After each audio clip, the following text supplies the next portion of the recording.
Nós já entramos na faixa 3, né? A gente está olhando esse aspecto. E,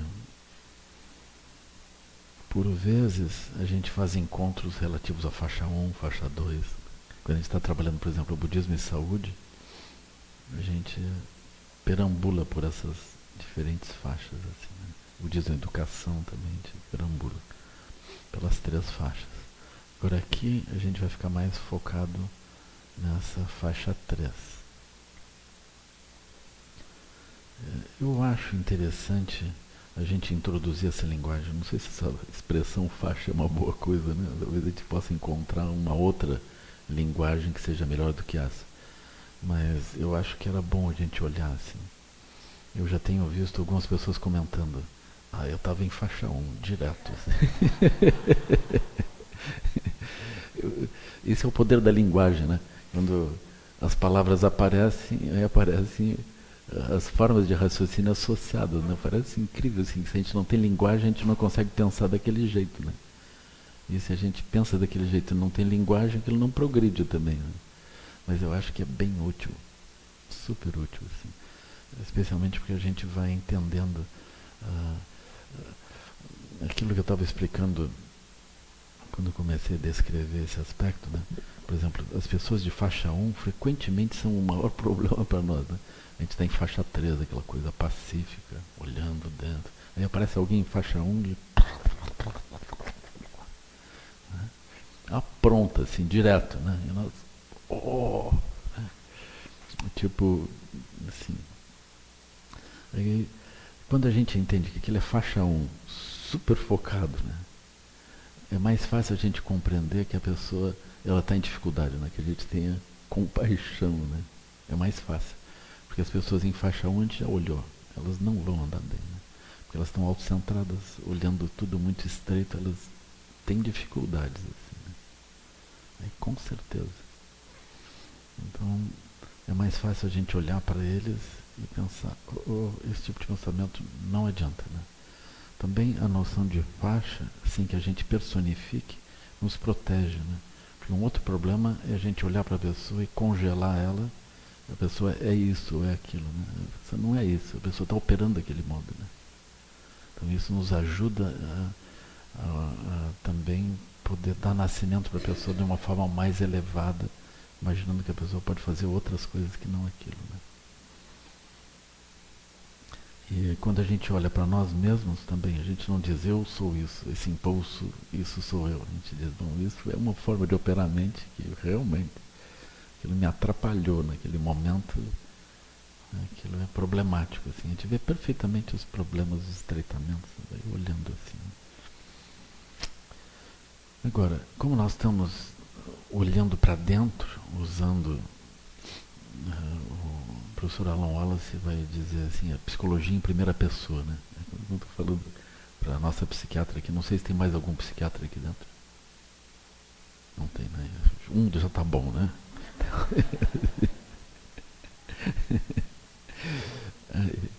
O professor Alan Wallace vai dizer assim, a psicologia em primeira pessoa, a gente olha para dentro, né? E a gente mesmo está olhando, né? E, de modo geral, a psicologia tem alguém olhando para nós e dizendo, bom, tais coisas, agora estou vendo tais coisas, né?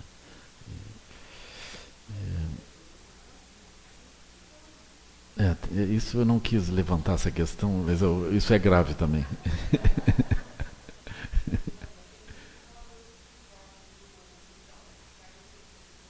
Ah.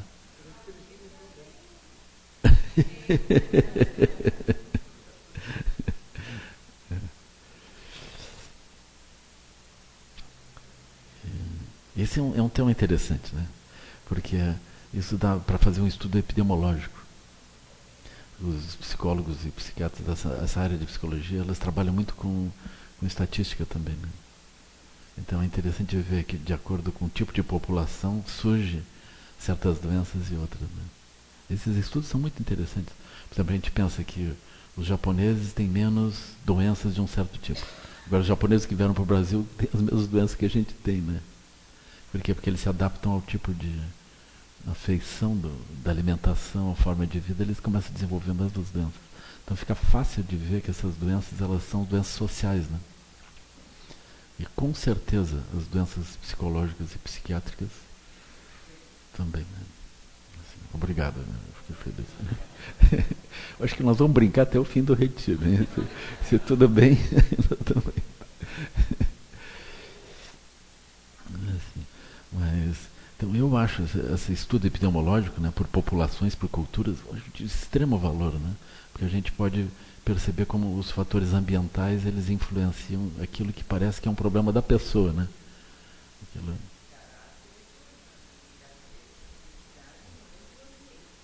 É, né?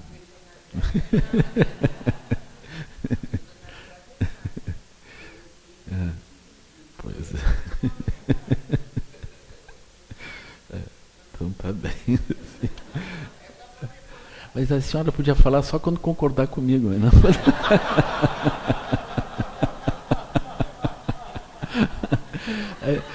É, essa é a definição de lama, sabe?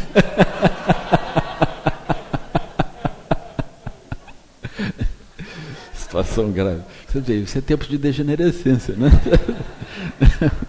Eu estou brincando aqui, isso aqui. Eu fico bem feliz, lhe agradeço. Não, não, não pode falar. Eu, na verdade, eu estou fazendo um diagnóstico.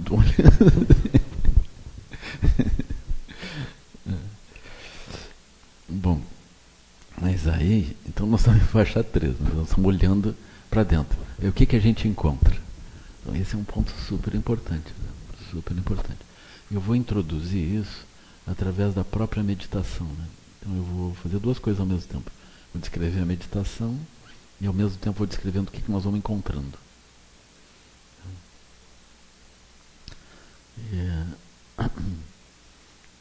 Assim a gente vai também entendendo essas características e nós vamos trabalhando, nós vamos deslocando isso numa direção em outra, né? E essas várias características que a gente encontra, elas se tornam o foco da nossa meditação, né? A meditação vai equilibrar isso, né? E nós vamos indo, porque essa coisa é complexa. Na medida que a gente vai desenvolvendo esse aspecto, aquilo vai ficando mais sutil e mais sutil, nós vamos indo, né? Então, nosso objetivo nesses dias é desenvolver isso, olhar com cuidado, né?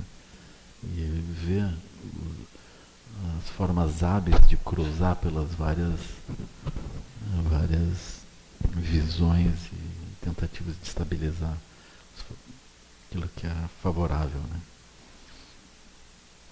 Então, quando nós vamos meditar, a gente pode encontrar, ainda tem mais isso, né? Eu vou comentar outros ensinamentos paralelamente, porque nós estamos num ambiente onde muitos ensinamentos existem, né? Então é necessário que a gente também trace um paralelo com isso para pacificar a nossa própria mente. Porque a gente ouviu várias coisas, a gente precisa passar uma linha ali e conectar isso tudo, né?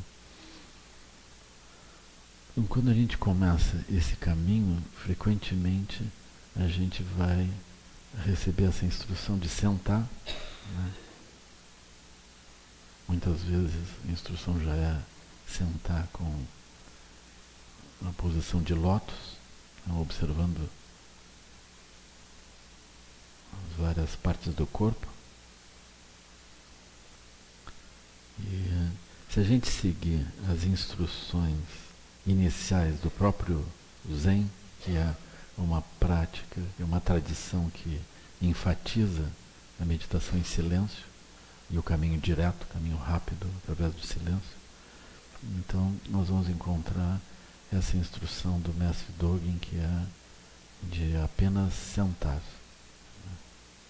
Shikantaza. Apenas sentar, ou sentar apenas.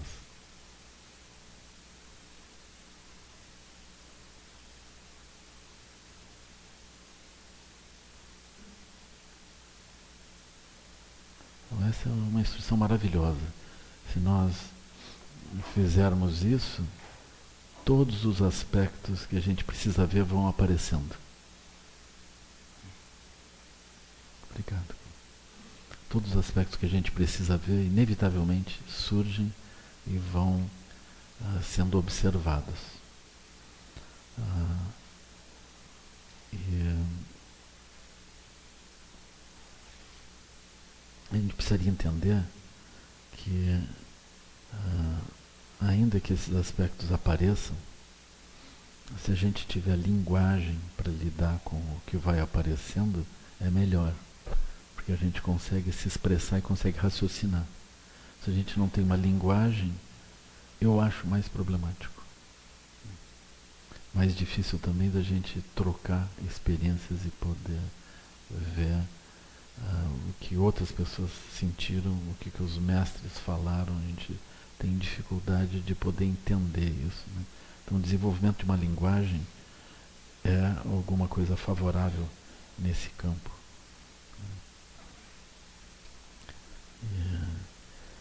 Isso também não é uma crítica ao Zen, porque o Zen desenvolve processos muito sutis de transmitir, de observar as coisas, né? Uma das formas que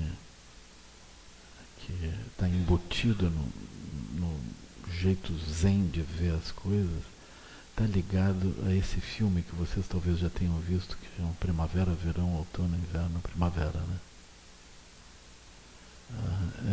Essa é uma observação muito interessante. Claro que esse filme permite muitas interpretações, muitas visões, mas eu vou explicar então o que eu estou me referindo.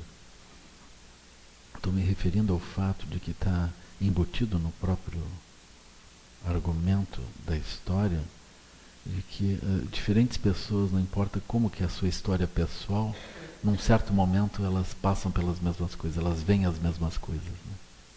Então, mesmo que o aluno não tenha sido treinado pelo mestre, tenha sido preso, quando ele volta, ele está no mesmo lugar, ele vê a mesma coisa que o mestre viu, ele se torna um mestre também, né? Então, esse é um ponto interessante, assim, né? É um ponto no qual a gente percebe que há um momento que as coisas começam a ser vistas, né? Então, isso embasa a noção do Zen, que as explicações não são muito importantes.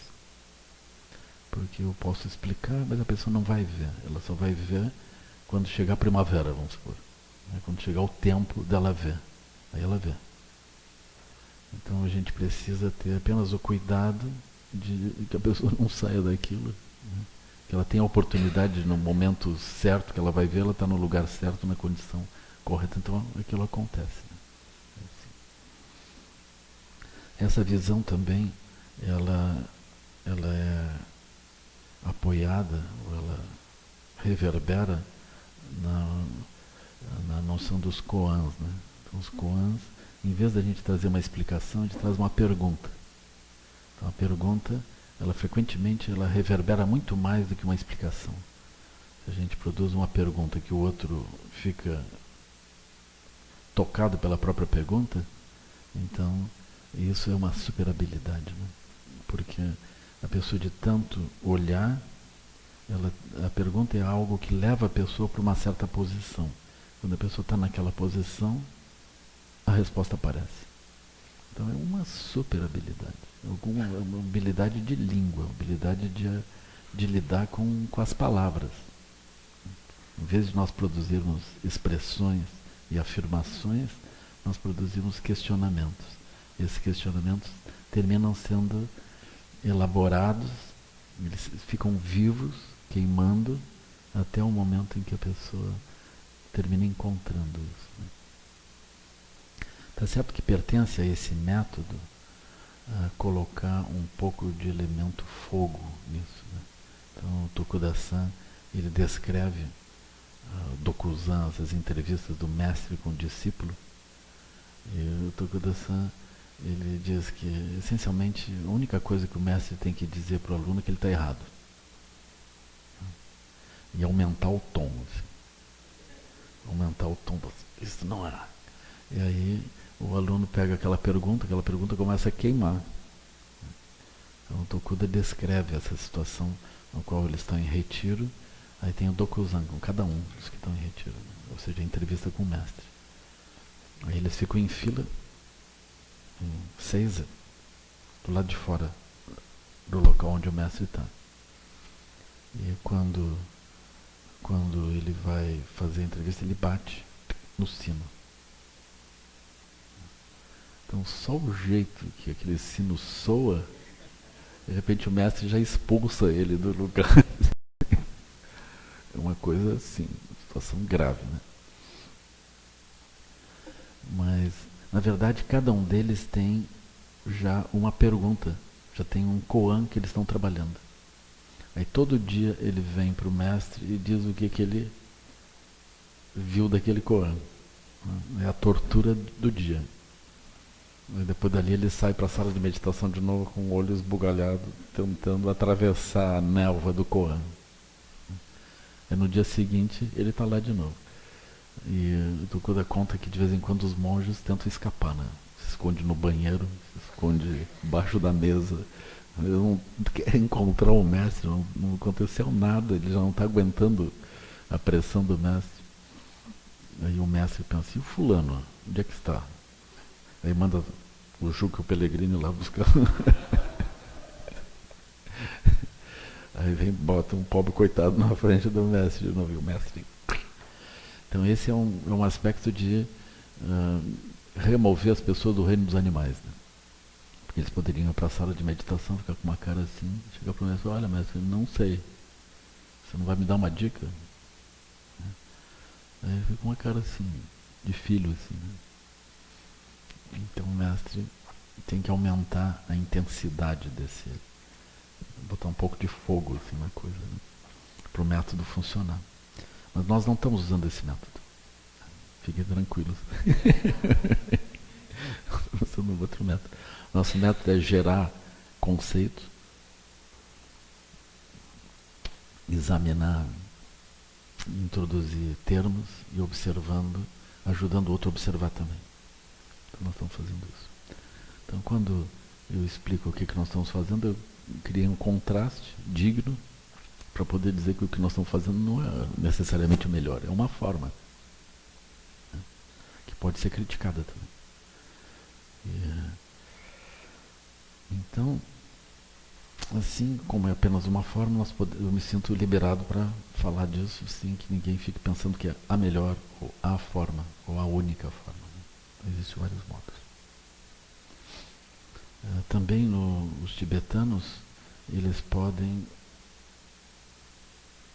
usar diferentes métodos para trabalhar isso, né? Como, por exemplo, práticas muito longas, acumulações muito longas. Nós vamos praticando aquilo, praticando. Aí tem essas contas. A gente atinge a realização de uma deidade, de uma mente e da sua mandala, no mínimo com 1.200.000 recitações do mantra. Melhor com 3 milhões ou 10 milhões. Mas com 10 milhões provavelmente a gente vai atingir a realização da deidade. Né? A gente vai conseguir ver aquela mandala. Então esse é um ponto interessante. É um outro método. A gente fica lá. Aconteceu alguma coisa? Não. Continua. Assim, esse é um outro método. Agora nós estamos olhando, nós estamos contemplando. Né? Nós estamos contemplando. E a gente descreve e a gente vai para esse caminho da observação, que é o caminho da sabedoria primordial. Nós vamos acessando essa sabedoria, como sabedoria discriminativa do Buda Amitabha. Vamos olhando e vendo o que vai acontecendo. Então, quando nós sentamos em meditação, a primeira coisa que a gente vai ver é que, enfim, o corpo sentou, né? Uma coisa mais ou menos visível.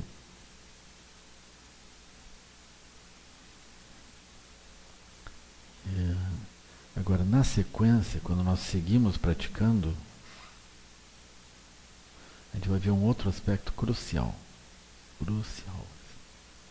que é o fato de que se a nossa energia flutuar, a gente não consegue ficar na posição. Né? Então, flutuar a energia seria assim, se a energia baixar, a gente dorme. Né? Se a energia se excitar muito, a gente vai terminar se levantando e saindo.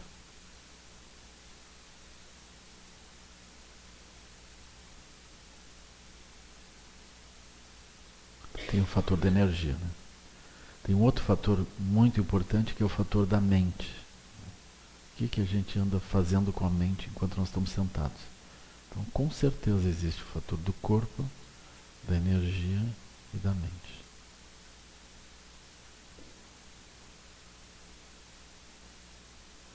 Quando nós olhamos a mente, aí tem um outro fator mais sutil que surge, que é justamente o fator da paisagem. Ou seja, os referenciais automáticos, não cognitivos, que balizam a operação da mente. Então nós vamos perceber que tem esses referenciais atuando, e esses referenciais, eles frequentemente surgem como a descrição que a gente dá do entorno onde nós estamos, assim, e do significado que nós atribuímos às coisas ao nosso redor.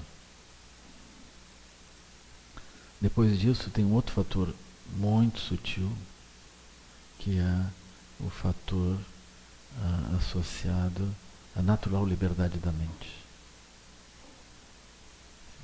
E dentro desse aspecto da natural liberdade da mente, nós temos uma multiplicidade de coisas ainda envolvidas dentro desse item. Então, esses são os elementos que nós terminamos por encontrar. E a gente vai examinando cada um e aprofundando cada um e gerando linguagem para poder examinar isso.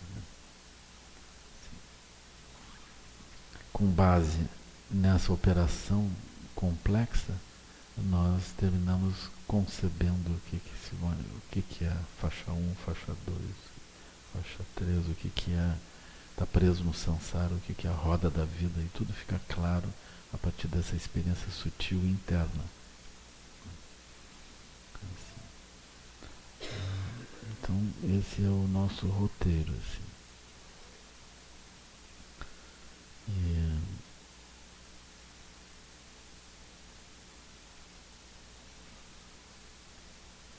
Assim também as várias recomendações de como que a gente pode meditar, o que a gente pode fazer, como é que a gente treina uma parte, depois se habilita para uma outra parte, aí vai indo, elas vão ficando claras.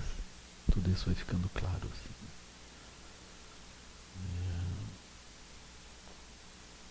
Então assim eu fiz um sobrevoo bem rápido nesse conteúdo. E agora eu vou começar a descrever essas várias partes, né? Então o primeiro ponto é o ponto do corpo. Na verdade, a gente pode começar isso por qualquer ponto. Pode começar pelo corpo, pode começar pela natureza livre da mente. Pode começar por cima ou por baixo. Frequentemente eu começo por cima, assim, eu tenho uma aspiração sempre de começar por cima, porque parece que a gente anda bem mais rápido, né, quando começa por cima. Então, antes de descrever o corpo, eu vou descrever o aspecto livre da mente, né? Só que eu vou descrever esse aspecto livre de modo introdutório, porque nesse momento a gente não desenvolveu linguagem suficiente para examinar isso de forma mais abrangente. Então eu vou descrever de forma introdutória. Essa forma introdutória é assim: vocês percebam na própria meditação, quando a gente senta, que a mente esvoaça, né? A mente salta de uma coisa para outra. E quando a gente ouve as instruções de um certo tipo, é como se a gente tivesse que controlar isso, a gente tivesse que lutar contra esse processo. Mas aqui eu não vou descrever assim. Eu vou descrever, se a pessoa lutar ou não lutar, a mente vai vaguear. As instruções, por exemplo, de Tiago do Rinpoche, meu mestre, é justamente de não lutar contra. Tokuda-san, porque ele tem um jeito muito divertido de fazer as coisas, né? Ele, certa vez, ele também deu uma instrução sobre isso que eu achei muito interessante, assim, mas ele Ele é muito divertido. Né? Então, Tokuda, aí o monge perguntou para ele, dizendo assim, eu tenho feito muitos esforços, muita meditação, e ainda assim a minha mente vagueia. Como é que é a sua mente? Perguntou para o Tokuda, né? O Tokuda disse, eu já desisti. Essa é uma pergunta, é uma resposta maravilhosa, né? Uma resposta maravilhosa, assim. Porque ele podia vir agora com um tratado. Não é possível, porque isso e por aquilo. Né? Aí ele disse, eu já desisti. Essa é uma forma leve de dizer, abandone o controle sobre a mente. Né? Abandone esse objetivo. Né? Foi justamente o Gensho que perguntou para ele. Né? Na época que ele era o Xalegra. Né? Foi aqui no SEB, esse diálogo que eu presenciei. Então essa é uma forma muito interessante assim, de falar. Mas essencialmente é a mesma coisa. Agora eu não estou andando nessa direção. O meu objetivo é simplesmente trazer à memória de vocês, a atenção de vocês, o fato de que a mente, ela vagueia. Ela saltita, ela vai saltitando. Então quando a gente percebe a mente saltitando, aí vem uma explicação assim, tibetana, né? É como os pássaros que passam no céu e não alteram o céu continua igual. É como as nuvens que passam e o céu continua igual.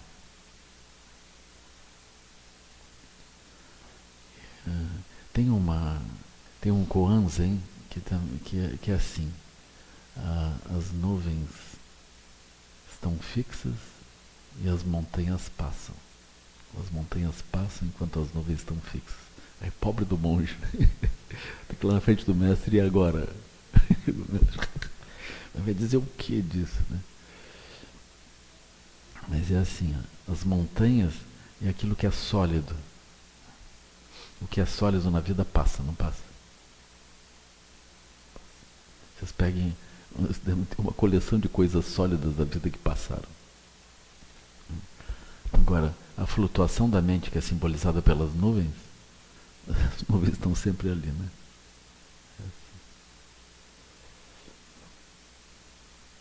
Agora, o fato de que as nuvens estão ali é mais ou menos o mesmo que dizer que os pássaros estão ali também. Os pássaros passam, depois passam, depois passam. Quando a gente vê que os pássaros passam, que as nuvens passam, isso nos permite também entender como um quadro negro numa sala de aula. Os ensinamentos dos professores passam, e passam, e passam. A gente vai apagando aquilo passa de novo, a gente vai apagando, aquilo passa. Mas o quadro negro está lá. E o céu está lá. As nuvens passam e o céu está lá. Então o fato das nuvens passarem, dos pássaros passarem, das palavras passarem no quadro, aponta alguma coisa que não se move. Então esse é um aspecto super importante. Né? Esse é o aspecto da natural liberdade. Então vamos supor, fica difícil de dizer que o quadro tem liberdade, né? Mas o quadro tem liberdade, ou seja, ele acolhe qualquer coisa que a gente escreva sobre ele. E depois a gente apaga. Aquilo vem e vai. Então o céu também. Se o céu não tivesse lá, não haveria possibilidade de os pássaros passarem e as nuvens se deslocarem. Então o céu está lá.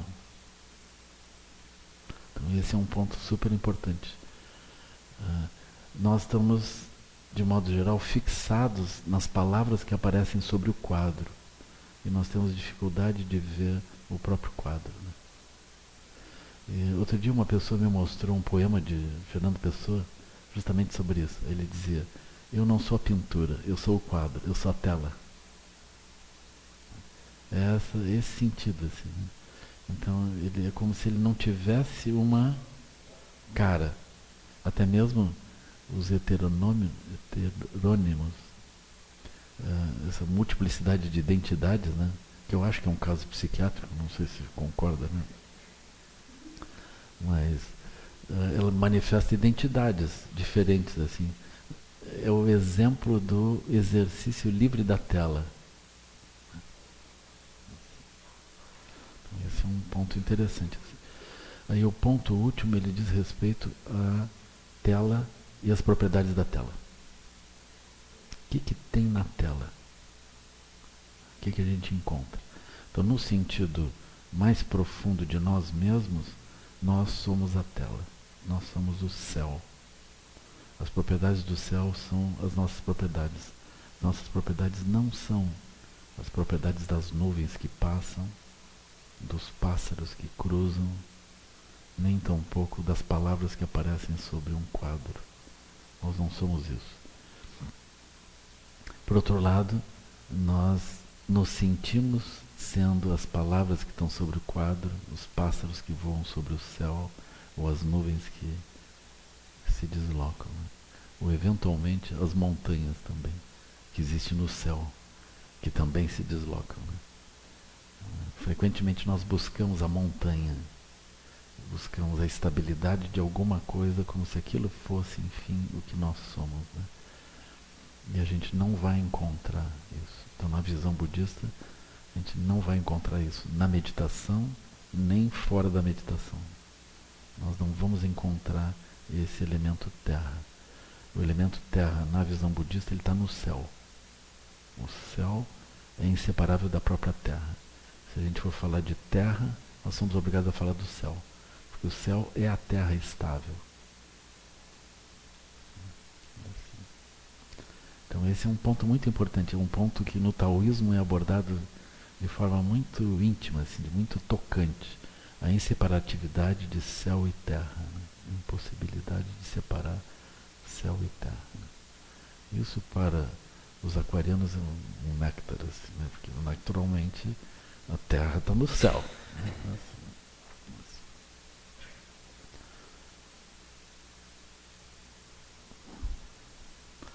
E, então, nós olhamos esse ponto, né, que aqui eu não vou aprofundar, eu apenas dentro desse contexto, dessas várias abordagens, né, eu trago esse primeiro comentário como um ponto para compor junto com os outros elementos, né, da própria meditação, para a gente compor essa observação. Eu torci o joelho lá em Pernambuco, por isso que eu estou procurando uma posição aqui de vez em quando. Aí ontem eu pensei que eu estava melhor, resolvi dar uma corrida, aí piorou um bocado. Então agora eu estou melhor.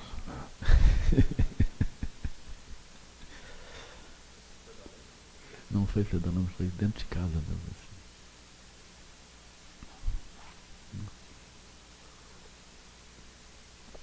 Eu não me arrisco a contar, porque senão algum acupunturista já vai querer.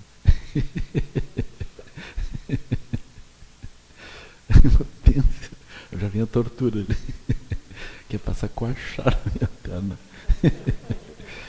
Essa perna aqui.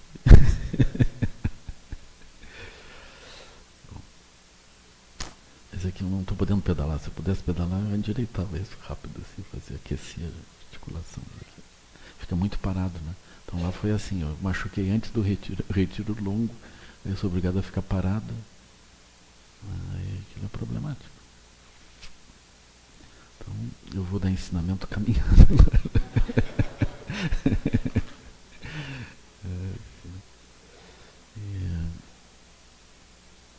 Você está precisando de uma... Aqui, ó, descobre uma almofadinha só para deixar esse joelho mais alto aqui, porque já resolve. Isso, obrigado. Essa aqui, a almofada já está quentinha, é boa aqui. Como? Não, assim tá bom. Só isso tá bom. Obrigado.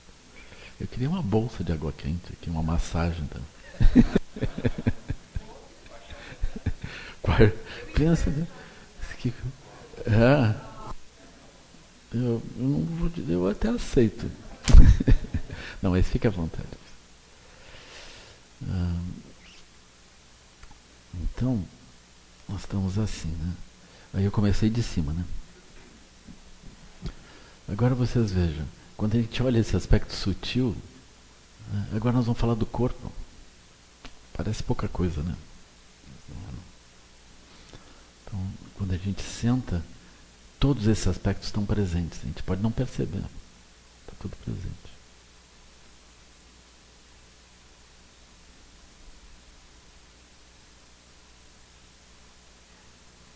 É muito bom, né? É muito bom.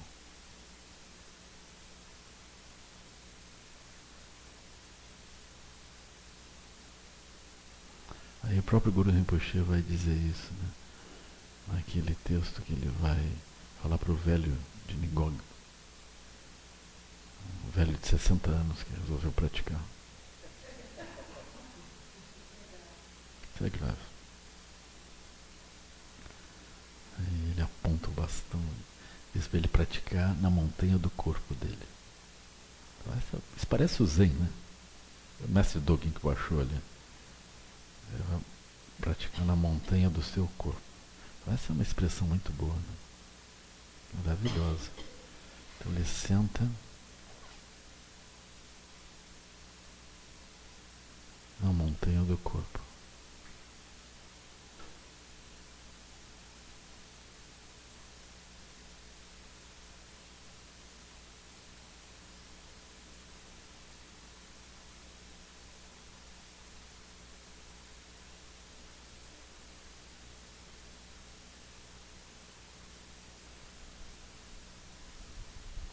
Aí vem a descrição das várias posições. Acho que escrevi assim, né? Ontem. Aí vem a instrução sobre energia. Essa instrução ela não é muito comum. Eu vou começar explicando o aspecto, como no Zen isso se colocaria, né?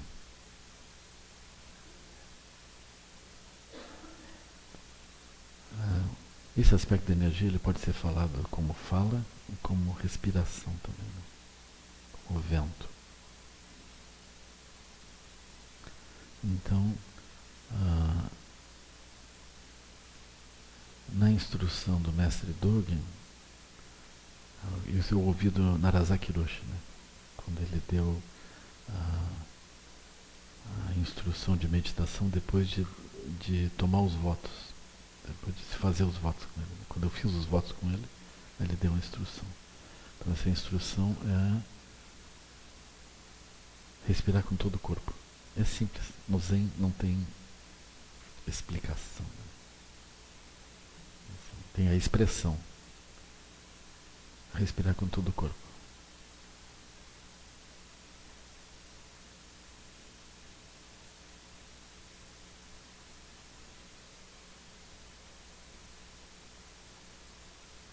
Essa é uma instrução que não tem... Como é que vai respirar com todo o corpo, pessoal? Todo mundo sabe que o ar entra pelo nariz, vai pro pulmão e volta. Agora, essa coisa de todo o corpo, como é que fica? Já complicou.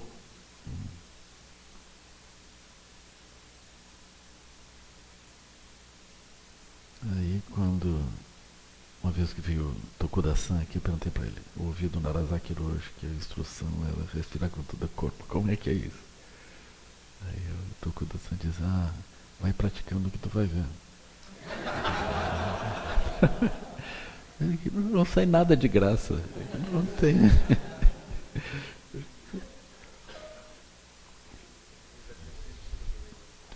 Ele, eu já desisti. Mas aí vocês vão vendo essa coisa do vento, né? Do vento interno, né?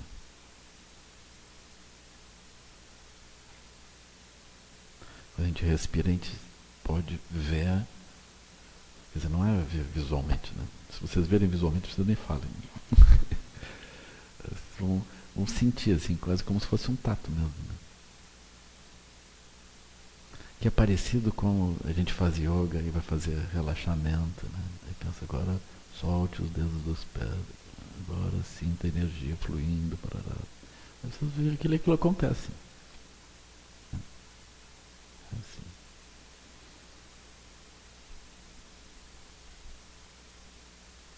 Então a gente vai sentir isso no corpo. Assim. A gente pode fazer mais para um lado, mais para o outro lado, mais na mão, ou no joelho que está doendo. Pode dirigir isso. Né?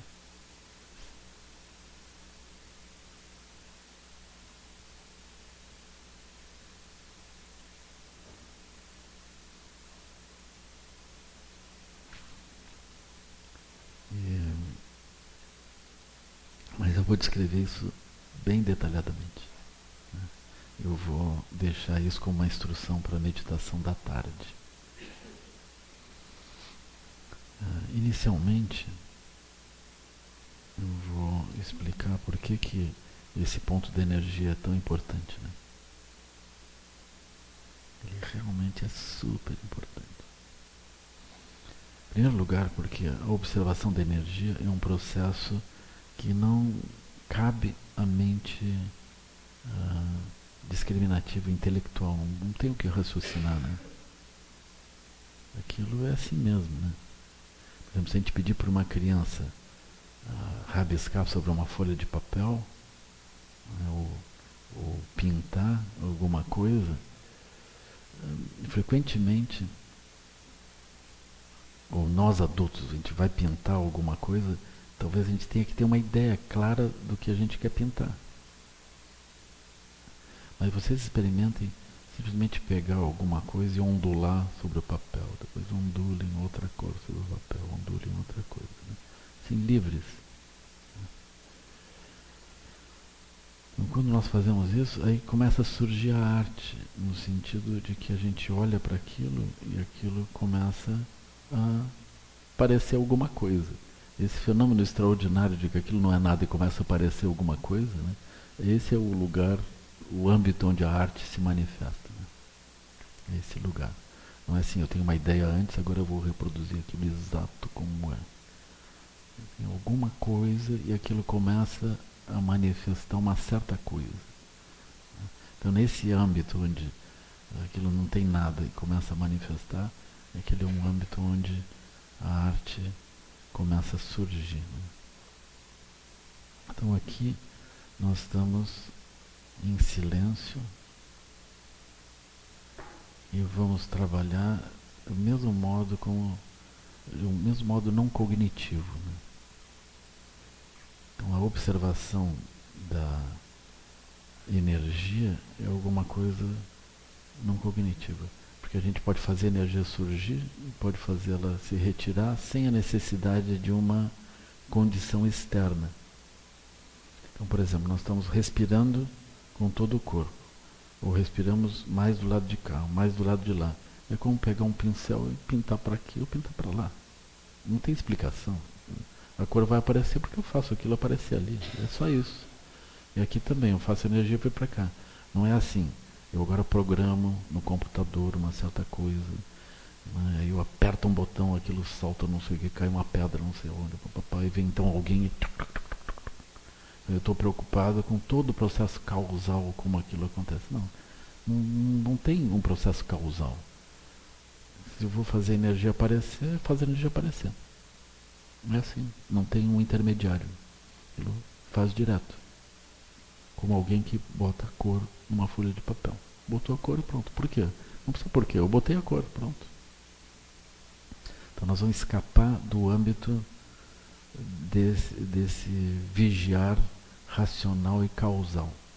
Então a energia é simplesmente isso. Então a gente coloca, por exemplo, nós estamos cansando. A gente diz, não, agora vou fazer a energia aparecer de novo. Aí por quê? Porque tomou café? Porque tomou chá? Porque comeu feijão na véspera? Não, porque estava assim, agora eu faço assim.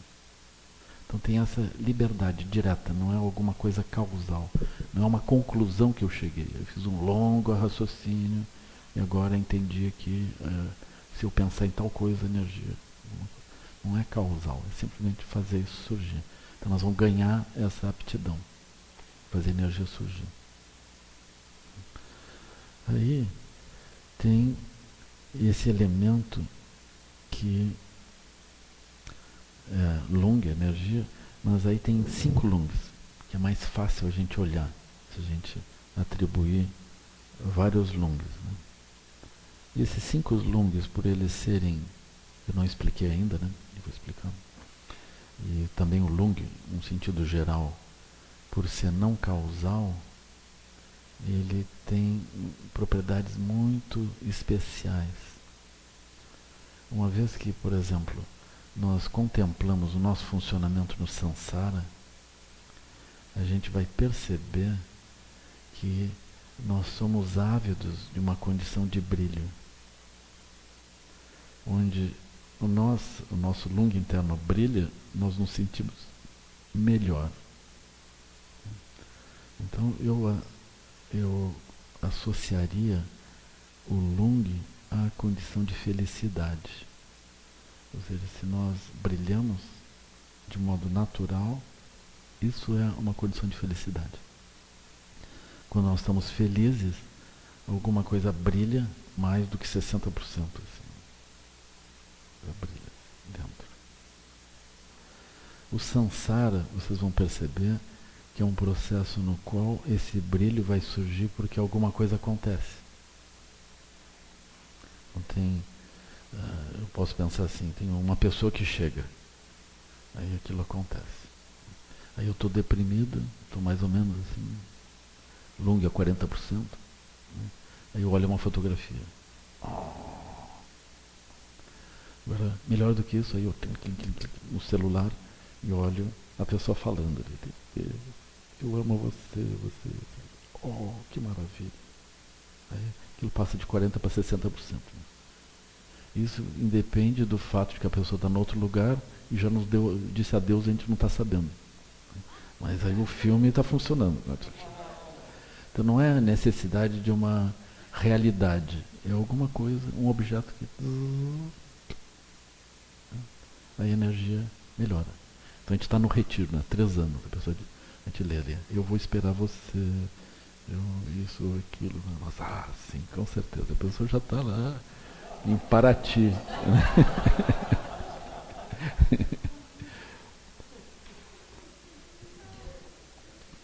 Eu não quero aterrorizar nada, viu? São os dramas da sangue. Assim. Situação grave.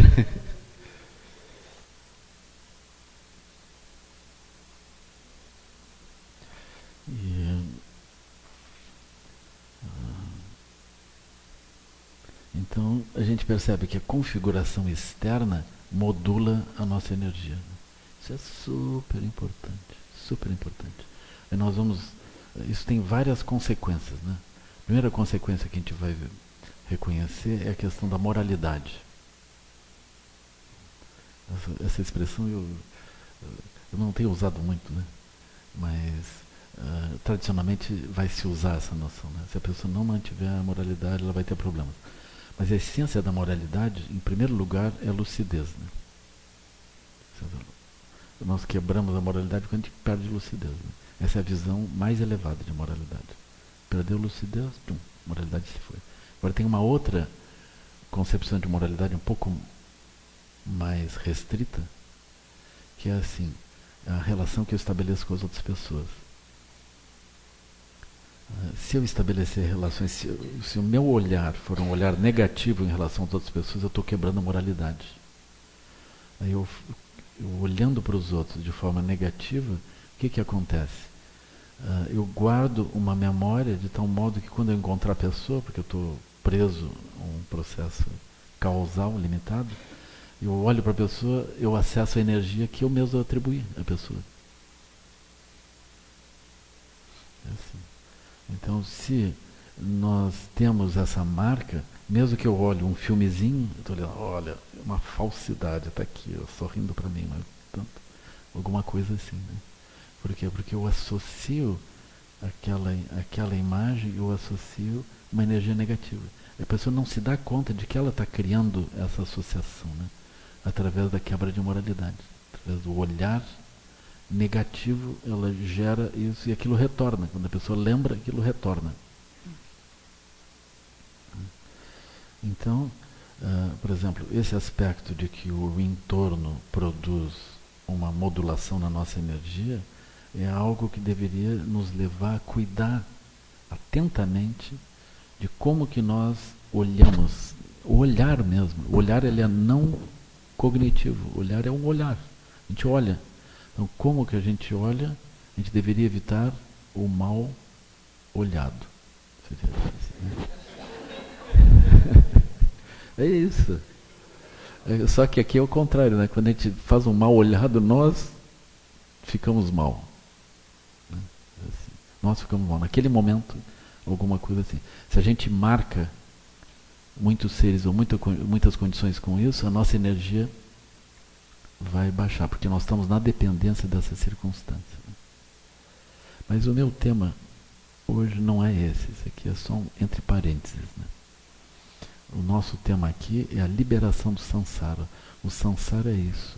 Nós olhamos para as coisas e a energia que a gente atribuiu por uma quebra de lucidez, essa energia retorna sobre nós e a nossa energia flutua.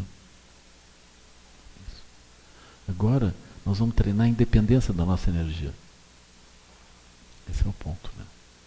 Então, não importa como é que a gente olhou, não importa o que acontece, nós temos a capacidade de estabilizar essa energia. Nós temos essa capacidade.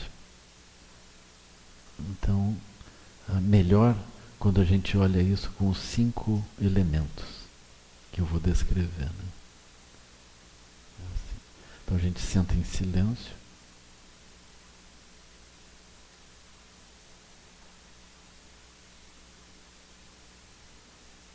E a gente, aí eu diria assim, agora a gente amplia o brilho do olho.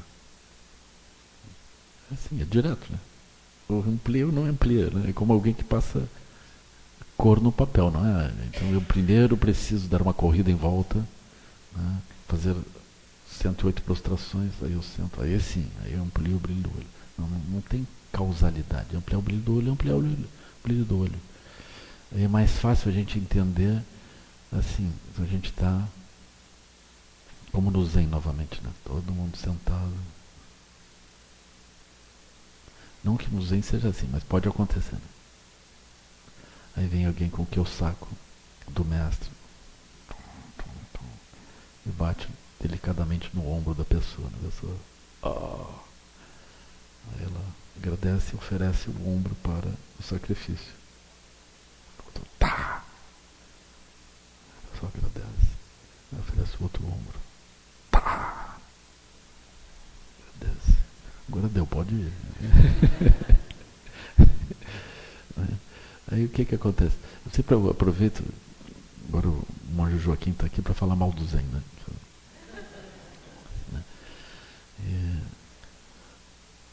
Aí, na tradição Terra Pura tem Kyosaku?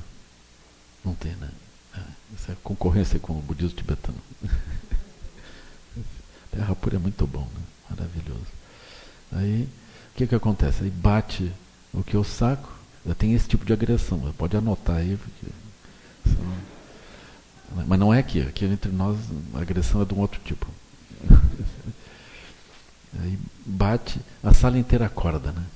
Agora vocês imaginem, vocês estão com sono, aí alguém bateu uma pessoa que está do lado de vocês. Aquela, tá. Aí ele começa a caminhar. Aí o olho de vocês está assim. Isso aqui é a luminosidade que eu queria explicar, né? Luminosidade 100%, a pessoa está iluminada, assim, né? Com certeza. Agora, de onde é que vem essa luminosidade? Aí um monge passa assim e vai indo. Aí a luminosidade. Aí quando ele vem vindo de novo, a luminosidade. É isso. Agora, será que a gente pode, por exemplo, a gente está assim, a gente imagina, um monge está vindo. A gente imagina, né? A gente já está imaginando voluntariamente imaginando. Assim, Está se enganando, né? Faz de conta que um monge está vindo. Agora ele bateu no cara do lado. Então isso seria um processo por imaginação, né? Mas agora a gente não precisa de imaginação. A gente está assim. Agora. Então isso é elemento éter. Não tem nenhum objeto, não tem nada. Eu simplesmente vou ampliar a energia.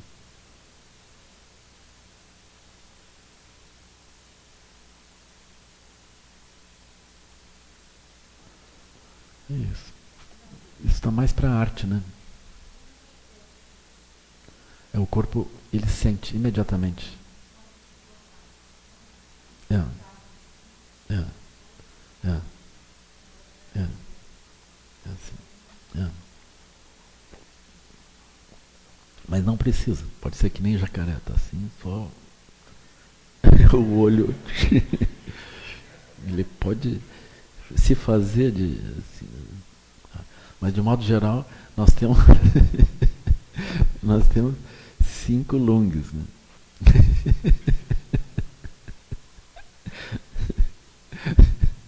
A gente tem que rir um pouco, né? Senão não tem graça a coisa. Mas aí tem 5 lungs. De modo geral, quando o lungo do elemento éter acontece, todos os outros acontecem junto. É assim. Mas eu vou descrever um por um, porque a gente vai ver isso acontecendo. Né? E é bom que quando vocês estiverem meditando, eu vou deixar essa instrução. Né? A gente passa de um, depois vai para o outro lungo, depois vai para o outro lungo, depois volta para o primeiro. Só isso. E nós estamos fazendo uma meditação não analítica. E também livre do samsara. E vocês vão, por exemplo, depois treinar. Tem coisas perturbadoras que surgem. Surgem coisas perturbadoras, vocês não vão focar as coisas perturbadoras, a energia de vocês sobe e desce. Vocês vão ampliar o lungo do elemento éter e se manter vivos diante daquilo. Nós vamos treinar isso, pessoal. Não se perturbar. Então, não se perturbar seria uma descrição negativa, né? A gente começa com a perturbação. Então, aí eu evito a perturbação, mas não é isso. A gente estabiliza o lung. Porque a gente vai estabilizar o lung independente de condições. Isso é a estabilização. Isso significa que nós não vamos flutuar. Isso é crucial. Isso é a saída do samsara. O samsara é justamente o contrário. Aquilo que está na minha frente mexe na minha energia, faz ela flutuar.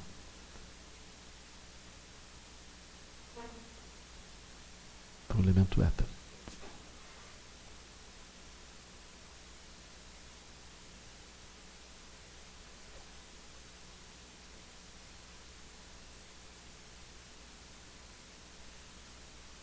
Esse elemento éter, em si mesmo, que vem junto com os outros elementos, ele vai ser a base que vai permitir a sabedoria discriminativa do Buda Amitabha. Você pode ver, essa coisa é super profunda. Por quê? Porque essa estabilidade ela vai ser a base que me permite ver a flutuação. É quando eu vejo como é que a flutuação surge e eu não estou flutuando, mas eu estou vendo, aí eu consigo encontrar a causalidade que está produzindo aquela flutuação. Aí a gente vê. Quando nós oscilamos juntos, a gente não vê. É como, por exemplo, agora nós estamos nos deslocando com o planeta Terra. A gente não vê esse movimento, porque nós estamos nos deslocando juntos. Se a gente tivesse parado em algum lugar, a gente via a Terra. Nós estamos girando em relação ao Sol. A gente não vê o giro, porque a gente gira junto. E para poder ver o giro, eu tenho que estar fora do giro, senão eu não vejo o giro. Então, quando nós estamos envolvidos nas complicações do samsara, a gente se desloca junto. Então, a gente não vê aquilo.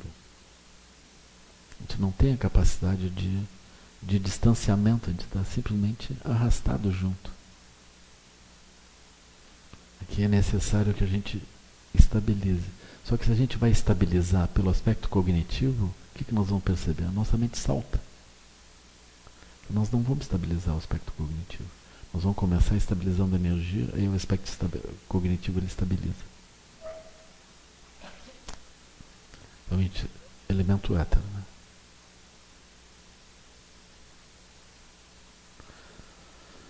Aí vocês vão perceber, quando o elemento éter se estabiliza,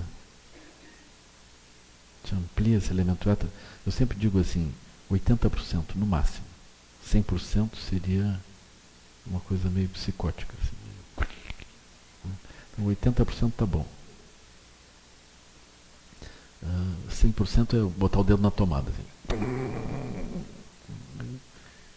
Menos. Né? 80% tá bom. Tem um brilho, tem uma serenidade junto. Não tem a sensação de desgaste. É natural. Assim. Mas quando a gente se coloca nessa posição, é muito natural que brote um impulso de um suspiro. Assim, então, é muito natural isso. É como, por exemplo, a gente está numa situação tensa, andando de um lado para o outro, de repente a gente para. Assim, né? Porque quando a gente estabiliza o elemento éter, a gente sai do circuito da aflição das coisas. Então, é natural que, então, o elemento éter ele estimula o elemento ar. Então,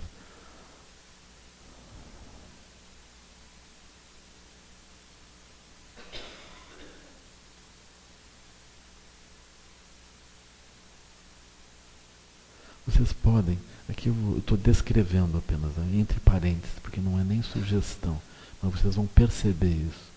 Vocês estão meditando no elemento ar, vocês podem ampliar o tempo de cada respiração. Vocês podem também, ao final de cada inspiração, parar um pouco e depois expirar, parar um pouco, depois inspirar, parar um pouco, expirar. Se vocês aumentarem esse tempo de parada, pode vir um nível de ansiedade.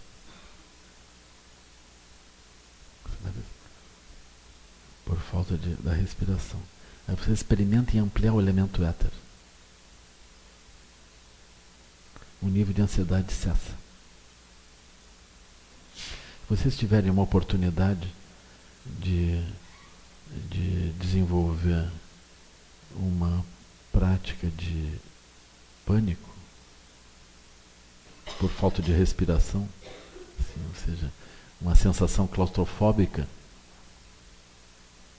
vocês dentro do aspecto claustrofóbico, vocês simplesmente ampliam o elemento éter e parem de respirar. Vocês estão com ansiedade por falta de respiração, né? Então ampliem o elemento éter e parem de respirar. Vocês vão perceber que a aflição cessa totalmente. Aí vocês mantêm esse elemento éter ampliado e respirem devagar. Pode ser que a aflição da claustrofobia retorne, só porque vocês começam a respirar de novo. Mas vocês ampliam o elemento éter e vocês vão perceber que esse aspecto de falta de respiração é simplesmente uma união, uma aflição da mente. Só isso. Não tem nada ali dentro. Aí vocês vão cruzar por aquilo e talvez não tenham mais. O elemento éter tem esse poder, né?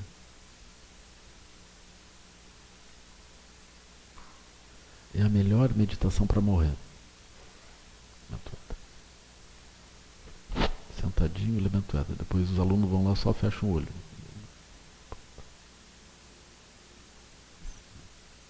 O elemento éter, ele estabiliza essa energia, interrompe a flutuação na dependência das circunstâncias ao redor. Aí nós inspiramos e expiramos,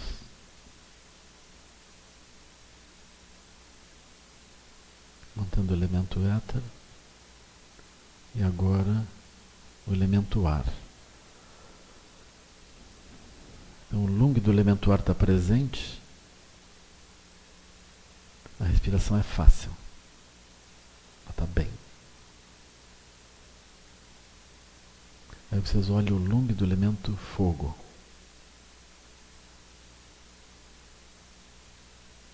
Isso é como arte também. Ou consegue botar a cor no papel ou não consegue, né? Lung do elemento éter conduz ao lung do elemento ar, que conduz ao lung do elemento fogo. Então, vocês observem, junto com essa respiração que é com todo o corpo, vocês observem se brota calor em algum lugar.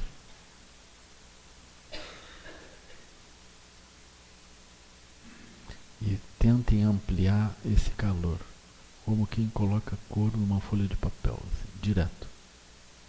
Só isso.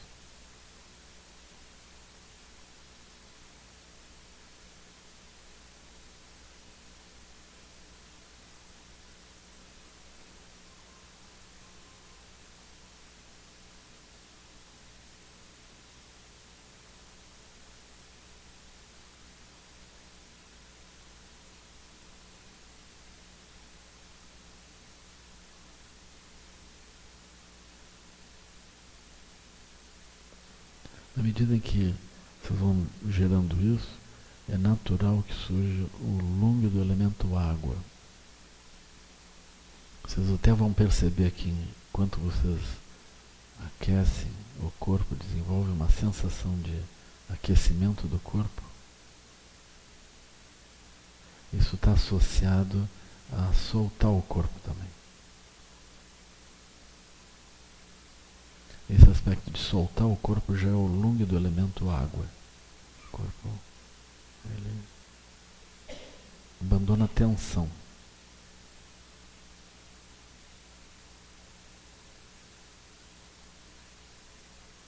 Vocês pensarem que não é possível aquecer, lembrem, é só fazer. Se a gente pensar alguma coisa assustadora ou vexatória, pode brotar um calor, né? Às vezes alguém diz alguma coisa para nós, brota um calor. Não precisa alguém dizer alguma coisa, a gente pode fazer surgir o calor.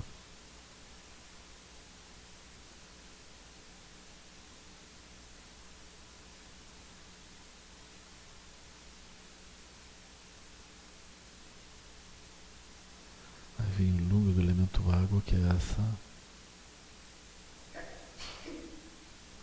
esse movimento natural em relação a soltar, deixar o corpo livre de tensão, suscetível a se mover, né? Como a água também, ela não tem tensão, ela se derrama.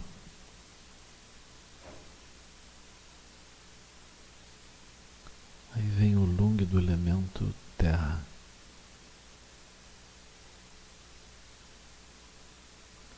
Sem nenhuma tensão, vocês percebem a solidez da posição. Vocês sintam o potencial de força que vocês têm.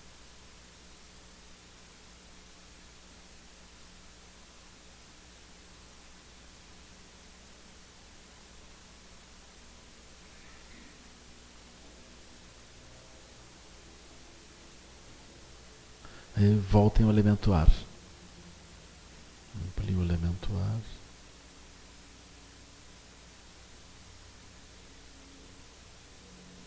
Vocês podem também fazer no sentido inverso, né? Olha o elemento ar. Desculpa, o elemento éter. Agora voltem ao elemento terra. O elemento éter, ele propicia uma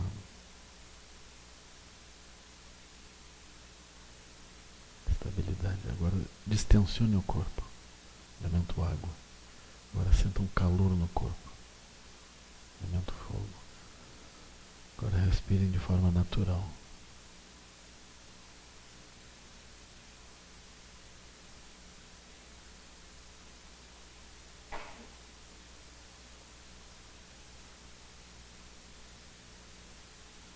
Enquanto nós estabilizamos a energia desse modo, onde é que estão nossos problemas? Os nossos problemas são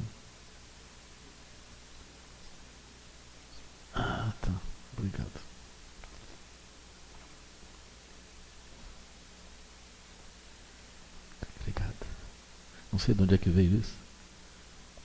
Não é a sua, não? É, eles mandaram uma bolsa d'água quente aqui. Pense, né? Hein? Eu posso provar, tá aqui. Legal.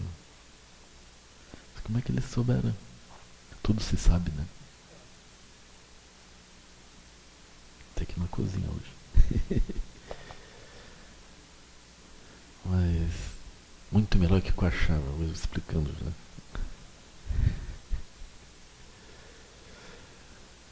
Então, a gente olha esses 5 lungas, né? E a gente vai fazendo isso. Agora vocês observem o Sansara. Como é que o Sansara não está entrando? Ele não está entrando porque nós não estamos operando de modo causal. O canal de entrada do Sansara é que quando a nossa energia cai, nós buscamos alguma condição imaginada, ou seja, o que for, para produzir isso. Aí a nossa mente esvoaça, ela produz um pouco de energia, eu fico preso ali tentando sustentar aquela energia de algum modo. Eu fico preso às condições que fazem aquela situação se sustentar para que a minha energia fique de um certo modo. Situação grave, pessoal. Isso é o Sansara. A gente faz isso o tempo todo. Agora, como nós estamos mantendo essa energia, então, nesse momento, as outras coisas empalidecem. Elas perdem a importância porque elas estão desnecessárias, uma vez que essa energia está bem assim. Né?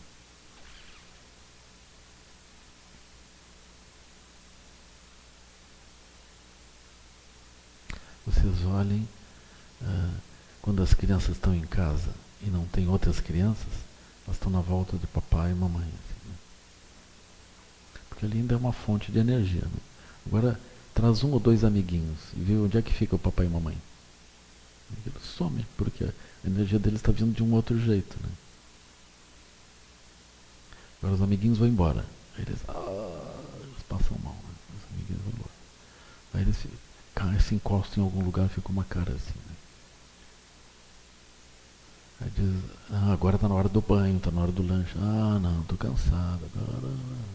Como estou cansado? Não estava brincando, correndo um pouquinho?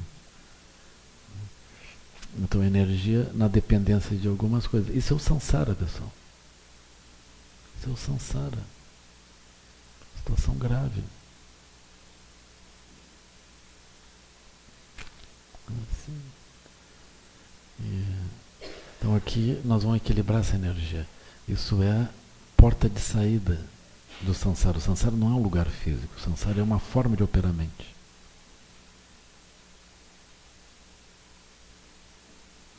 Aí, depois vocês se levantam, essa meditação vocês conseguem fazer onde andarem. Isso é a base da lucidez. Nós estamos andando nos lugares, aparece alguma coisa. Melhor, valha-me o elemento éter, valha-me o elemento ar, valha-me o elemento fogo, valha-me o elemento água, valha-me o elemento terra. E o outro chega e nós, pá! Não é assim, não. Aí nós estamos menos sensíveis a essa situação. Assim, né? A gente está menos sensível. A gente pode ouvir tudo que o outro vai dizer. Aí a gente tem mais lucidez diante daquilo, né? Porque a nossa energia está equilibrada. Aí vocês vão sempre encontrar os mestres, né? Aqueles que chegam e conseguem procurar coisa que vai nos balançar. Né? Vocês estão equilibrados, o outro... Ele fica procurando para ver onde é que vocês vão balançar. Aí, se vocês balançarem uma coisa, ele vai dizer, é isso mesmo. Ele vai enfatizar aquilo, ele quer perturbar vocês. Se vocês tiverem uma ex-esposa, um ex-marido, assim, eles têm uma especialidade. Eles sabem os pontos assim que onde. Né? Aí vocês dizem, não, eu estou iluminado. Aí tem que passar o teste da ex-esposa. A última a acreditar naquilo, né? Com certeza. Ela vai olhar. Quer dizer, mais perfeito do que uma ex-esposa é um irmão. Né? Irmão, irmã. Eles nunca acreditam. Né? Eles vão ser só na próxima vida. Assim, né? Então a gente vai encontrar as pessoas mais próximas, a gente convive mais, elas conhecem esses pontos. Então são pessoas super hábeis de nos derrubar, né? De trazer a evidência e o limite, que aquilo não estava bem no ponto ainda, né?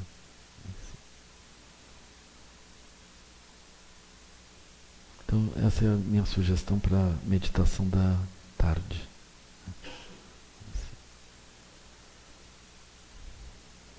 Eu vou dar uns minutinhos se alguém tiver alguma pergunta.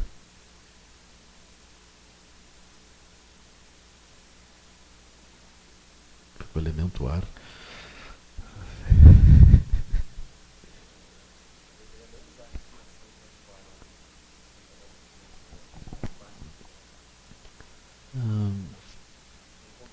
A gente não vai começar por aí, né? Agora, por exemplo, é natural que se o elemento éter expande, aí nós não vamos conter isso também, deixa respirar, não tem problema, né? E aí vem a posição do corpo. É natural quando o elemento éter se arruma, que já é o elemento terra se arrumando, né? A gente vai para a posição, fica melhor assim. Aí vocês vão passando, passem um por um e retornem. A posição do corpo vai mudando, ela vai se ajeitando assim, aquilo fica bem, né?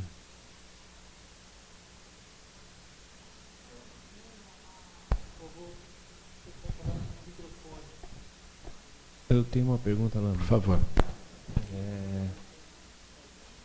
Como é que funciona esse processo de dormir? Porque a gente está com energia e de repente chega num momento do dia que a gente sente uma necessidade de parar o corpo. Como é que funciona esse processo? Esse processo é assim, né? O elemento terra, aí é o contrário, né? Aí o elemento terra, se quiserem, às vezes eu uso isso com a Thalita, assim, né? Para fazer ela dormir, né? Ela diz, eu não, como é que ela diz? Eu não consigo dormir. Eu digo, não precisa dormir. Não precisa. Só agora tu vê que teu corpo está pesado. Aí tu olha um por um do Luna. Teu corpo está pesado, assim. Aí tu está bem molinho, elemento água, né? Bem molinho. Agora tu está quentinho, teu corpo está aqui. Está quentinho. Agora tu respira devagar, assim. Agora teu olhinho vai. Tá aquilo é. Próximo. Agora se eu dissesse para vocês, se descrevesse, daqui a pouco vocês também fazem assim. Experimentem fazer isso, né? O corpo tá pesado.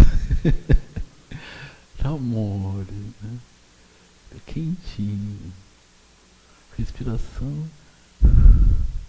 Agora uma névoazinha no olho. Pronto. Aquilo está encaminhado, sem nenhum comprimido, né?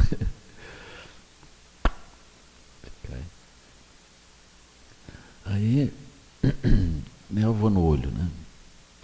Daqui a pouco, dentro daquela névoa, aparece uma imagenzinha. Assim. Aí nós, flopt, surgimos num sonho. O sonho também, aquela imagem que a gente produz, ela produz uma energia que ativa a nossa mente, nossa energia, né? Aí vai aparecer de novo. Elemento éter, elemento ar, elemento fogo, elemento água, elemento terra. Da nossa imagem dentro do sonho, que está associada àquela imagem ali, né? Eventualmente aquilo também vai se transmitir para dentro do nosso próprio corpo, né? Aí a pessoa, às vezes ela treme, ela vira para o lado, ela se mexe, ela suspira. Mas ela está operando segundo uma outra coisa que independe do olho físico, do ouvido, etc. Ela está operando de um outro jeito. A gente tem, com o avançar da prática, aí, diminuindo essa necessidade de dormir tanto, De dormir? E até eventualmente não precisar mais dormir. Até que ponto isso seria positivo? Isso é alguma coisa, porque o corpo ele é causal, né? Então é muito provável que a gente precise de tempos de imobilidade ou quase imobilidade para o corpo recompor coisas, né? Como nós estamos no samsara, a gente também precisa consertar pedaços, né? Então o sono e o sonho, eles vêm consertando coisas que a gente deixou, assim. E a gente sempre deixa elas dentro de um aspecto de energia, não propriamente um aspecto lógico. Então o nosso sonho, ele vai consertando coisas que ficaram. Mas esse conserto, ele não quer dizer que a gente vai usar os mesmos símbolos que a gente usa no cotidiano, né? Mas o aspecto energético, ele termina ficando parecido.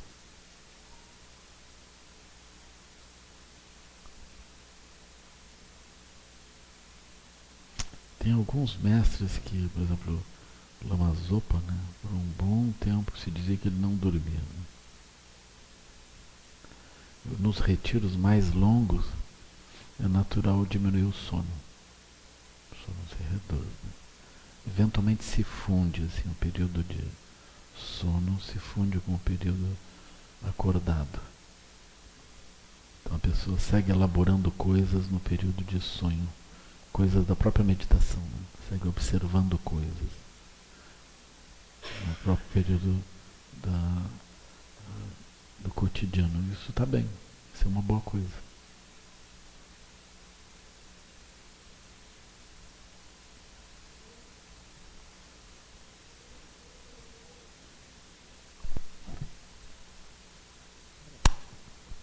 Eu fiquei com uma dúvida um pouco do ensinamento de ontem. Que o Lama falou assim que a gente deve pensar 1 ano, 2, 3 para frente, muito longe, né? E a gente tem um ensinamento também de ficar no momento presente. Né? Então seria unir terra e céu. E como que a gente faz isso na prática, assim, né? Essa é uma pergunta bem boa, muito boa.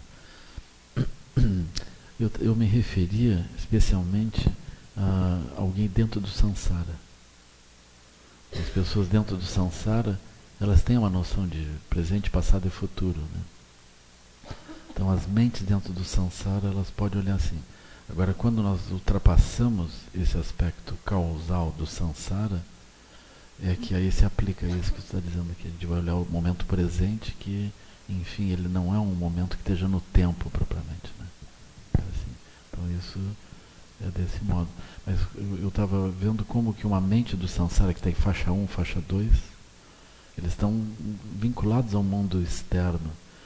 Aí nesse caso, se eles conseguem ver com o tempo e o espaço mais longos, a mente deles está mais ampla do que uma mente pontual, né? Uma mente pontual é uma mente, por exemplo, que, vamos supor, uma empregada doméstica, ela encontra alguma coisa da patroa, ela pega aquilo para ela.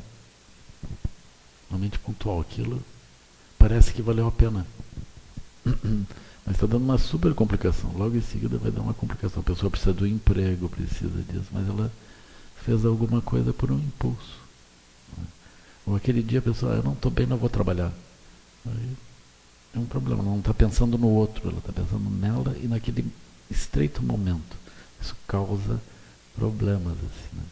Então, dentro do samsara, a pessoa que consegue ver os outros e consegue ver o espaço e o tempo de forma mais ampla, ela leva muitas vantagens, né?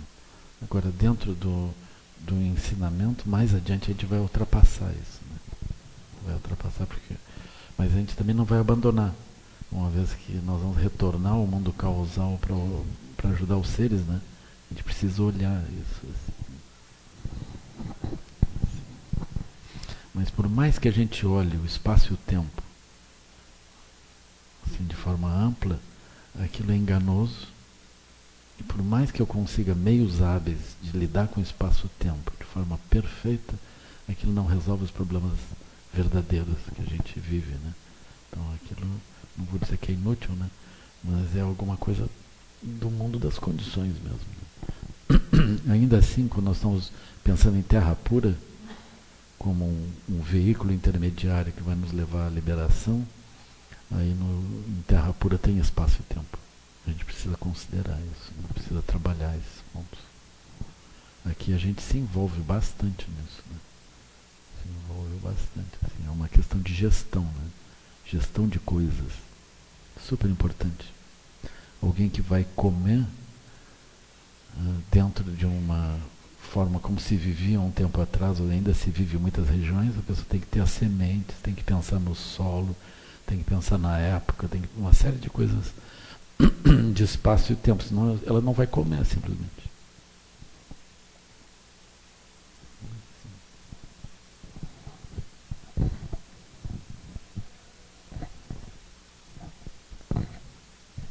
Voltando para o loop dos elementos, né? Surge uma situação que te dá o lung fogo dentro, né? Para ter lucidez e tal. E aí como tu faz, tu lembra daí do fogo, daí tu lembra da terra, daí tu, como tu faz para que esse elemento, né, não vire ignorância, né, diante de uma situação que te trouxe A ignorância, ela está associada à manipulação do elemento através de um processo causal. Através de alguma coisa, né? Isso, a ignorância vai ser isso. Mas eu queria saber assim, por exemplo, me surge um elemento, né, dentro, diante de uma situação. Por exemplo, alguém me congelou, daí, aí já vem alguma coisa. Tá. Né? Uma emoção perturbadora, junto com um elemento, né? Sim. E aí pode ser o elemento fogo, por exemplo. Isso, pode ser o elemento fogo, por exemplo, raiva, né? Isso é tão interessante, né? Se alguém te congela, tu pode ter elemento fogo, mas tu pode ter, por exemplo, uma depressão do elemento éter. Aí tu fica desanimado. Mas daí, nesse momento, tu estabiliza todos os elementos internamente para ficar livre diante da situação? É isso aí tu amplia o elemento éter, respira, regulariza o elemento fogo, o elemento água, terra. Tum. Pronto. Aí tu te habilita para praticar 5 sabedorias. Aí tu, por exemplo, como tu está com a energia equilibrada, aí tu pode entrar no aspecto cognitivo equilibradamente. Aí tu olha a sabedoria do Buda Kshobhya, entende o outro no mundo dele, né? Assim. Às vezes as pessoas levam muito tempo para isso. Eu outro dia encontrei uma senhora, ela estava me dizendo, eu levei 15 anos para me livrar de uma pessoa. Ela tinha um amor por aquela pessoa, né? Ela levou 15 anos para se livrar do fato de que ela não estava com aquele homem. Só que ela era uma pessoa lúcida. Ela... aliás, ela era... Hoje eu não sei se psiquiatra ou psicóloga. Eu acho que ela era psiquiatra. Assim. Não, ela era psicanalista. Não era isso. Psicanalista. Eu lembro bem. Então ela dizendo, para ela estava claro aquilo, não tinha nenhuma nuance que faltasse para olhar, mas não significava que ela tivesse livre daquilo. Emocionalmente, ela continuava oscilando aquilo, ela se sentiu presa naquilo, né? Por esse tempo todo, né? Então, agora se a pessoa consegue equilibrar, aí olha com o olhar com o olhar de Akshobhya, ela vê o outro no mundo do outro. O mundo do outro é um mundo do samsara, ele é sempre pequeno. Ele é sempre minúsculo. Os seres mais fantásticos, eles estão presos em mundos estreitos. É que quando a gente atribui um significado muito grande para aquilo, porque brota uma energia em nós por aquilo. Porque a manipulação kármica da energia surge. Mas se eu equilibro a energia, quando eu olho com o olho do Buda Kshobhya, eu estou vendo a real.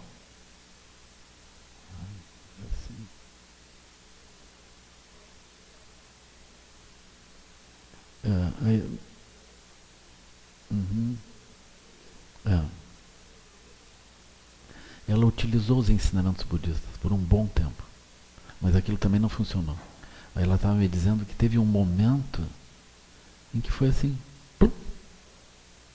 ela viu o outro no mundo dele, sabedoria do espelho, ela viu, enfim. E a gente não tem essa capacidade de ver porque quando a gente acessa aquele símbolo, aquela imagem, brota uma energia, e a energia é o que a gente quer. A gente fica na volta, preso a isso, a gente não consegue ver.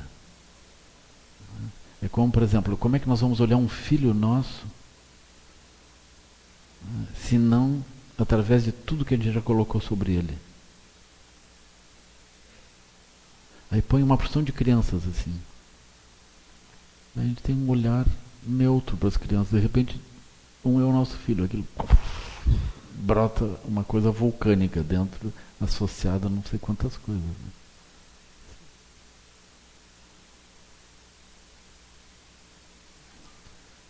Mas ali a gente não está olhando com o olho limpo. Nós estamos olhando com esse conteúdo, né? E pode ser, por exemplo, as crianças, elas morrem para nascer os adolescentes, que morrem para nascer os adultos. E os pais podem ficar presos na imagem da criança, do adolescente, né? Ficam presos. Eles ficam com saudade das crianças. Ainda que aquele ser está vivo, né? Só que está grande. Agora, a gente tem... E aquilo não vai retornar. Às vezes as mães dizem, né? Eu tenho saudade de um bebê. Assim, eu queria um bebê. Não tem mais bebê. Os bebês agora estão com 15 anos, cheios de ideias.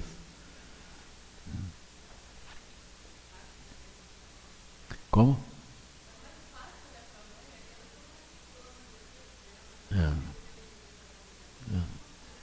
E aquele ser fofo, dependente, que dá um retorno imediato, a gente olha assim para eles, pisca o olhinho, assim, né? Aquilo maravilhoso, assim, né? Vocês cuidem, eu estou falando isso, mas não é para... Essa coisa é um pouco contagiosa.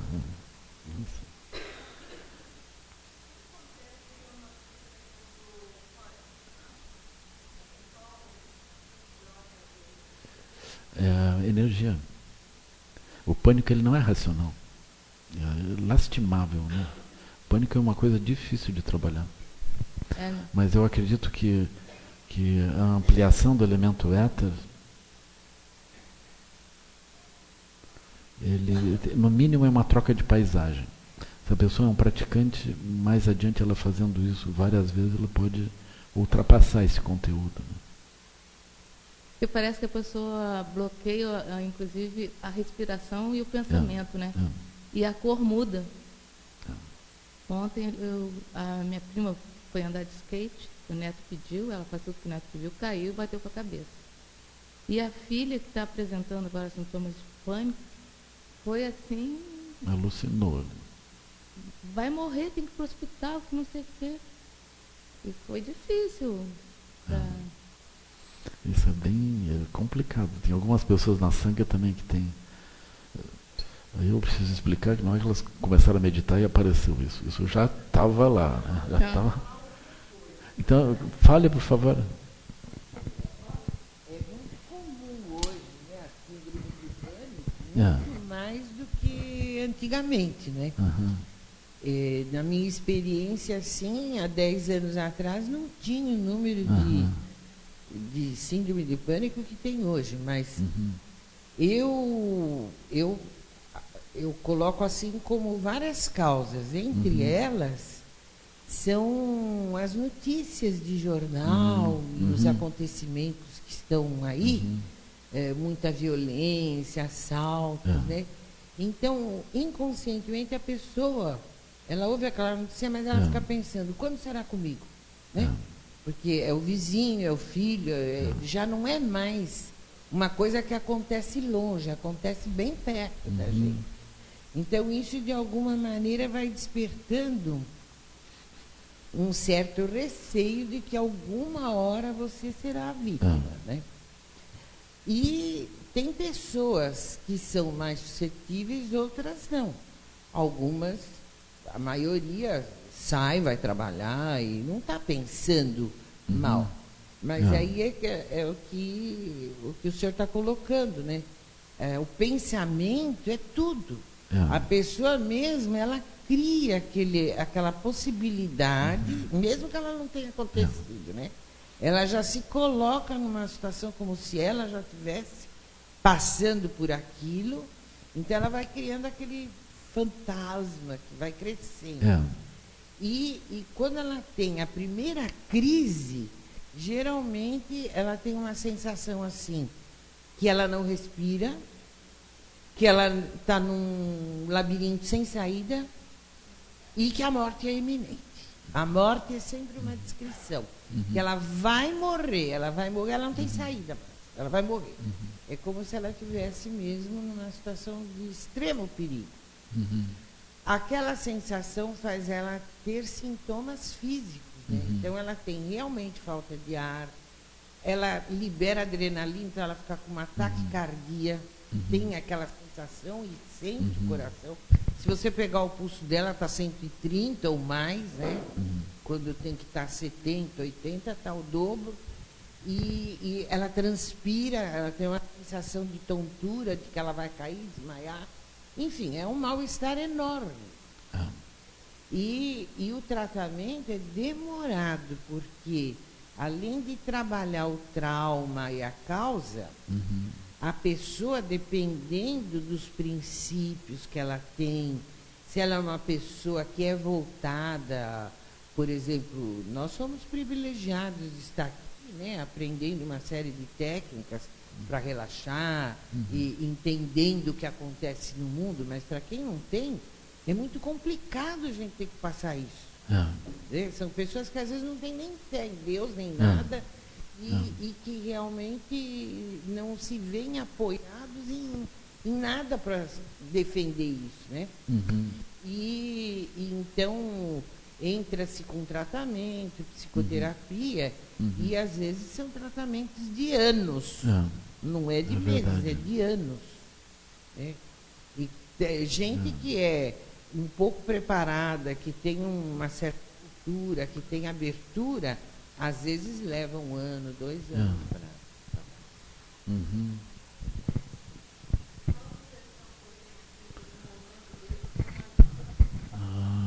Eu não sei, né? Aí depende, porque sempre que tem uma crise, a gente vai ter que... Não é um comportamento padrão. A gente vai ter que olhar o que a pessoa tem de méritos para poder utilizar a partir daquele ponto e ajudá-la, né? O que pode funcionar com um pode ser que não funcione com outro, essencialmente, porque cada um tem... Nós vamos ter que buscar os méritos. Agora, vamos supor, se a pessoa tivesse alguma prática de meditação, aí eu simplesmente ia dizer, olha, se acalme agora, inspira, expira, equilibra. Eu ia tentar escapar de qualquer coisa cognitiva, porque o processo cognitivo ele não adianta nesse momento, assim, sabe? Eu sugeri a ela entrar. Isso veio depois de um parto muito difícil, o neném dela nasceu com 5 quilos. Ela mora no Havaí, lá ela quis fazer parto normal. Eu falei para ela, tenta, eles fazem parto normal, é imensa criança. E ela faz yoga, mas assim, há tempo eu sugiro quando ela vem ao Brasil, faz meditação, mas ela não quer, mas é jovem, porque é Mas às vezes a gente diz assim, agora se acalme. Simplesmente isso, uma pessoa que diga isso, às vezes produz um resultado, sabe? Eu tentei fazer o contrário, ela dizendo que a mãe podia morrer, não pode deixar, eu fui para o hospital, eu vi que a mãe não estava meio estranha, mas eu falei, eu vou para o hospital, fica calma, não sei o quê. Mas... Ou a gente diz, não vai acontecer nada. Alguma coisa afirmativa, assim, que interrompe a especulação, né? Eu lembro de uma praticante que ela está agora melhor, assim, mas ela é uma jovem e ela tinha muito medo que acontecesse uma desgraça na família. E ela tinha certeza que ia acontecer. Aí eu dizia para ela, mas olha, quanto tempo tu já tem isso? Não aconteceu nada. Ela dizia, pois está mais perto. Mas agora vocês pensem assim, isso é uma sensação, isso não é... Vocês vejam o limite do argumento, né?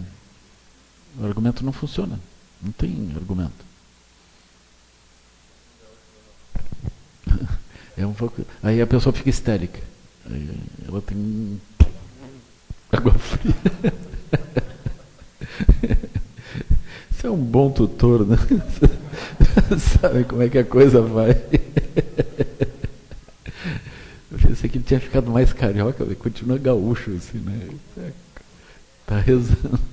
Lama, agora falando um pouco dos bebês, né? Eu sou fisioterapeuta e trabalho com criança, com problema neurológico, enfim, síndromes. E como Trabalha onde? Em Porto Alegre? Em Porto Alegre, em Serepau, Centro de Reabilitação Porto Alegre. E como é difícil, assim, as mães de bebês, é muito mais tranquilo trabalhar, assim, que as mães têm uma expectativa muito grande, por mais que esteja a mesma patologia de uma criança de 5, mas é muito mais prazeroso trabalhar, porque a motivação da família está muito grande, né? Assim, e a minha motivação também está boa, porque a da mãe, da família, está com uma expectativa, mas a mãe de uma criança de 5 anos, né? Enfim, ela não caminhou, ela não adquiriu coisas, então essa família abandona a criança. Então, isso é a minha motivação, assim, a gente tenta puxar, né, a mãe para o atendimento, fazer coisas em casa, que é importante também, porque, de repente, lá com 18 anos, a criança vai ter muitas deformidades, e com aqueles 5 anos ainda dá tempo de fazer alguma coisa. E a motivação, assim, é visível. A família chegando com um bebê de 1, 2 meses, 5 meses, e a família chegando com uma criança de 5 anos. Então, é um abandono mesmo, assim, qualquer classe social, enfim. Às vezes, famílias que os avós são médicos, a mãe é psicóloga, então é difícil ter...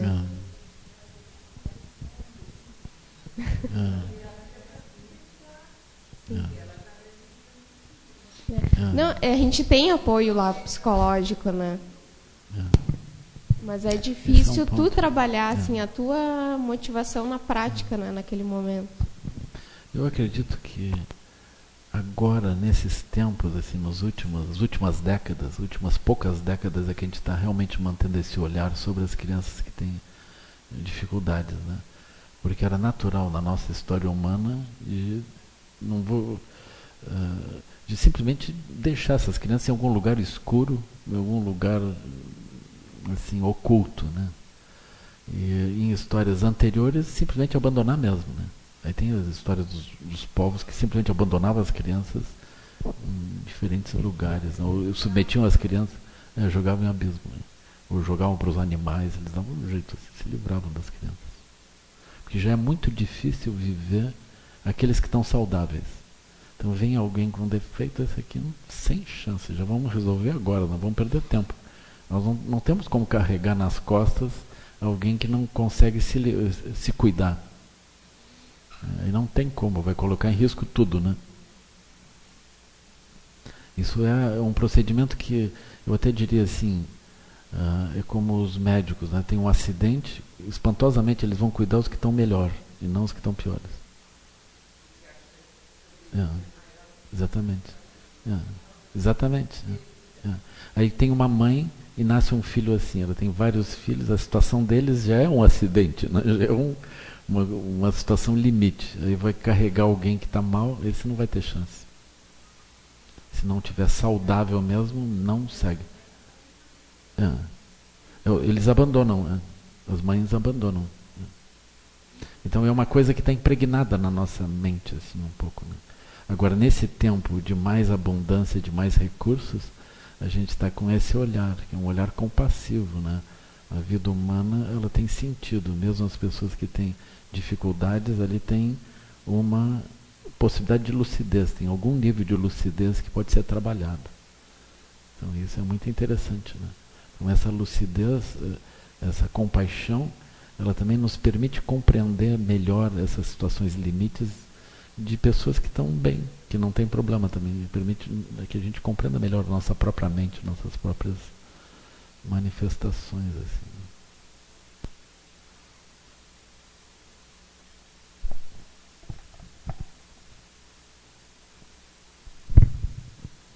Oi.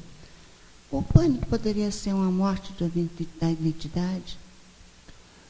Eu acredito que a possibilidade da pessoa ver a sua identidade se dissolvendo pode trazer pânico. Eu acredito que sim. Mas é um pânico do samsara mesmo, porque, enfim, é samsara.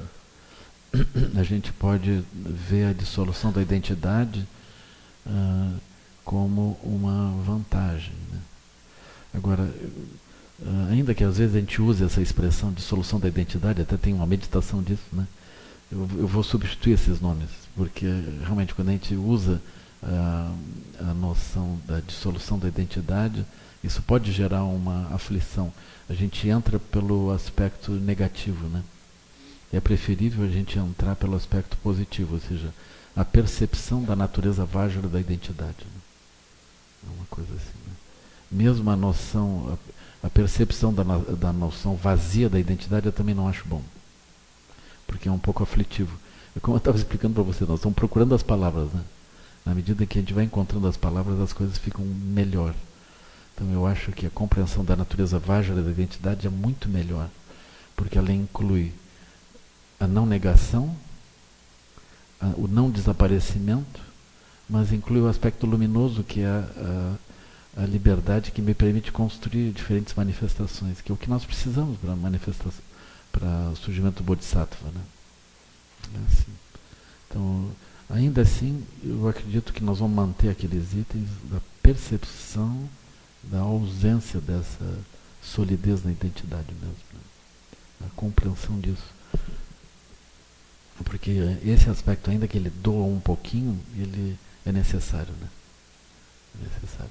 Agora, no nosso roteiro, ele está trabalhado nos 8 itens, né? A gente trabalha o aspecto da identidade, a compreensão do aspecto vágio da identidade, junto com a compreensão das paisagens, das energias, né? Aqueles elementos todos, na prática do Prajnaparamita. A gente converge aquilo para a compreensão da natureza vágil. Mas como essa compreensão ela não fica muito definida, ainda falta um pedaço, a gente não tem essa ênfase na identidade, né? É necessário a ênfase na identidade. Porque o aspecto de liberação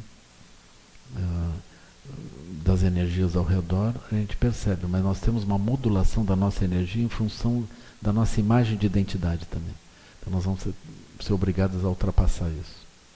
Caso contrário, o samsara nos repesca, né? Como?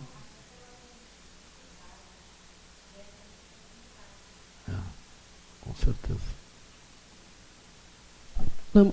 Só uma pequena contribuição nessa questão do pânico, né?